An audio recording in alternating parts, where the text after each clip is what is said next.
Господин Радев, честит празник. Обявихте вчера коалицията, с която се явявате на изборите. Имате ли готовност с листите и кой ще бъде водач в старта? Първо, честит празник на всички българи. Благодаря на старозагорци за поканата да отбележим националният празник заедно. Да почетем нашите опълченци и войните от армията на цар освободител Александър II. Да покажем, че наши и чужди герои не дадоха живота си на празник.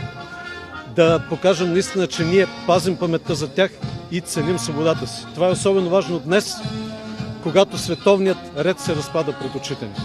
И българите трябва да осъзнаем, че за да съхраним родината, децата си, домовете и нашето бъдеще, трябва да бъдем сплотени.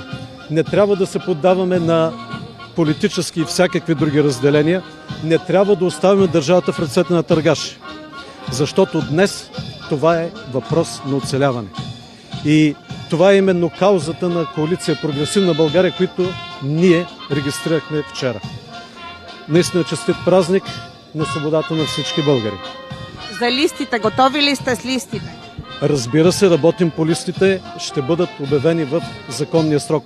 Искам да благодаря и на коалиционните партньори, които се включиха със своето име, със своята регистрация в тази важна мисия, с две важни цели.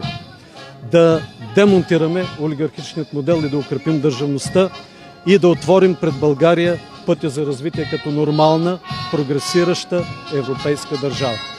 И господин Радев, много от министрите се коментират, че има натиск срещу тях. Готови ли сте да поемете този натиск и хората, които ще оглавят вашите листи в страната? Разбира се, че ще има натиск върху всички, той се усеща, но, както казах, тази мисия изисква смелост, защото няма да бъде лесна, няма да бъде и безопасна.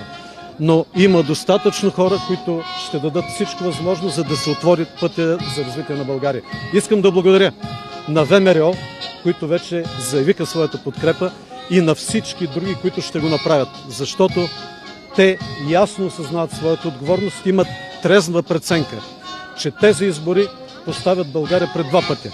Или прогресивна България, или олигархи.